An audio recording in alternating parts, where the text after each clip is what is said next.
Shalom Hashem, que vos fala Alfa, neste 26 de maio de 2019, domingo.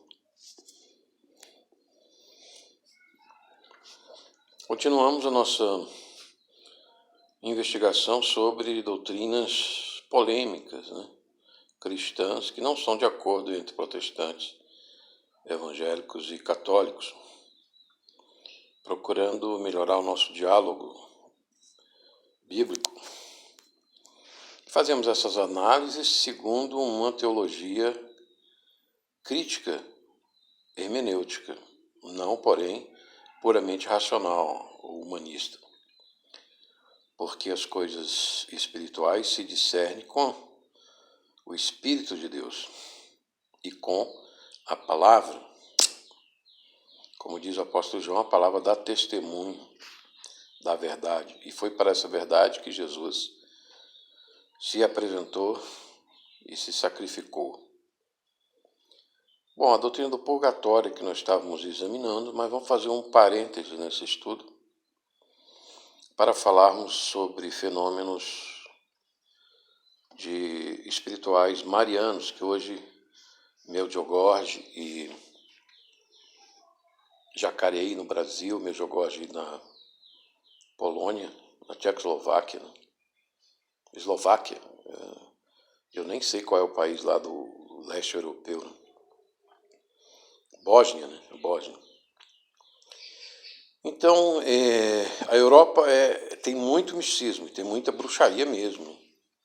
A Itália tem uma cidade, um município das bruxas chamado.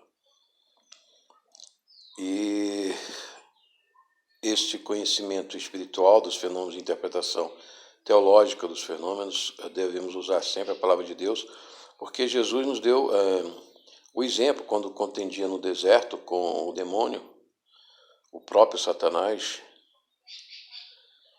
Ele disse que está escrito que os teus anjos te sustentarão, não deixarão que tu tropeces. Então, te joga aqui de cima, suicida, Jesus disse, mas também está escrito, não tentarás o Senhor teu Deus. Então, Jesus nos deu, o caminho. Disse, olha, o caminho é as Escrituras para vencer as tentações do diabo. Paulo também, em Efésios 6, Jesus nos dá, por Paulo, a revelação de que a nossa guerra espiritual, devemos ter a armadura da fé, a espada da palavra de Deus, da Escritura. Portanto, temos que usar a Escritura, por ordem de Paulo, por ordem de Jesus. Queiramos ou não queiramos, não importa, temos que obedecê-los. E esse diálogo evangélico é para o benefício dos católicos e de protestantes e evangélicos de uma maneira geral. Essas aparições de Jacareí, promovidas pelo padre, eu acho que é padre, Marcos Teixeira, ele falou já com 70 anjos, o anjo Abiel, Adriel e tantos outros. Também, possivelmente, o arcanjo Miguel, do qual os católicos romanos fazem novenas, orações e pedidos. Daniel recebeu comunicação do arcanjo Gabriel, mas ele não orava para anjo nem arcanjo, ele orava para Yahvé, o Deus dos anjos, o Senhor dos anjos. E nós devemos orar para Jesus, para o Pai, Deus, que são senhores dos anjos e dos espíritos dos santos. Aqui eu creio que por sonhos Deus nos dá sonhos, visões de espíritos familiares que morreram para nos confortar, nos dá até mensagem de como está a vida deles lá.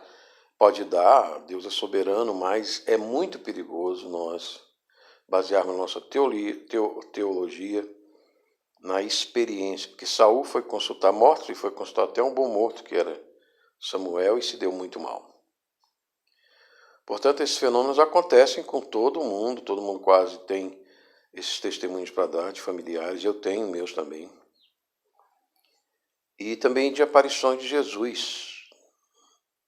Mas devemos sempre ter uma teologia bíblica, porque Jesus e Paulo nos disse, provai os espíritos para saber se são de Deus. Eles professam que Jesus veio na carne. Então, aparições de anjo em Jacareí, eu recomendo o padre Marcos Teixeira, sempre, e a aparição de Maria, perguntar se Jesus veio na carne e se ele é o Messias, o Redentor, o Salvador, o Filho de Deus. É um teste muito bom para se comunicar ou para se criticar fenômenos espirituais. Mas nunca ir procurar subir morro, olhar fenômenos de eclipses no sol, na lua, jamais. Isso aí o cristão deve fazer. Porque os profetas antigos já nos disseram que isso é se curvar aos astros como os deuses. Isso o cristão não faz. O cristão deve seguir, como diz o profeta Isaías, esconder nas nossas casas quando estiver havendo algum problema no cosmos, nos recolher em nossas casas, orar a Jesus Cristo, a Deus Pai que guarda todas as nossas almas e vidas e dá o sopro da nossa vida. Então essas são primeiras recomendações, introduções sobre esse longo, que vai ser um longo debate, um longo estudo, sobre os fenômenos espirituais, marianos, angelicais. Porque com a rede, agora, por exemplo, o padre Marcos Teixeira de Jacareí, ele deve estar estudando e lendo todas as místicas católicas de santas. E aí nós não vamos entrar nas revelações particulares, porque Deus usa sonhos, figuras, mas conte como sonho, como figuras, como visões, mas não conte como presença real, presença física, orgânica de Maria ressurreta. Não aparece nenhuma dessas. E quando Maria apareceu, disse que José era casto, ou seja, apenas confirmou um dogma que é duvidoso da Igreja Católica Romana, de que José não coabitou com Maria, não teve conjunção com Maria.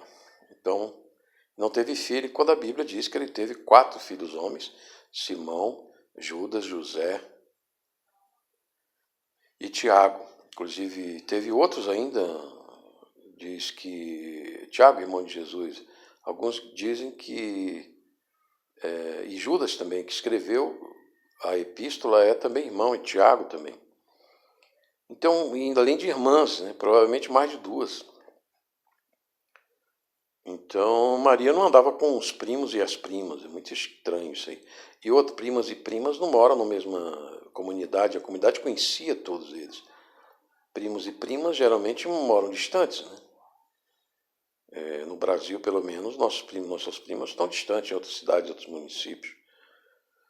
Então, essa interpretação forçada da palavra irmão, quer dizer primo, precisa ser também investigado com leitura e estudo da língua original.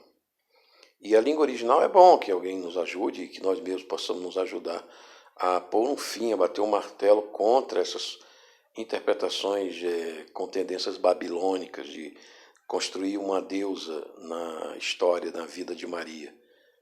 E isso já revela um sinal muito negativo. Mas Deus, ele é assim, ele prova a católicos e prova a protestantes se eles estão usando o Evangelho, o nome de Jesus corretamente, com fidelidade. E nós não queremos julgar os católicos, porque é Deus que vai julgá-los, assim como Deus é que nos julga, os evangélicos, os protestantes. Se nós prevaricarmos na palavra, seremos julgados pelo próprio Deus, porque a palavra é dele.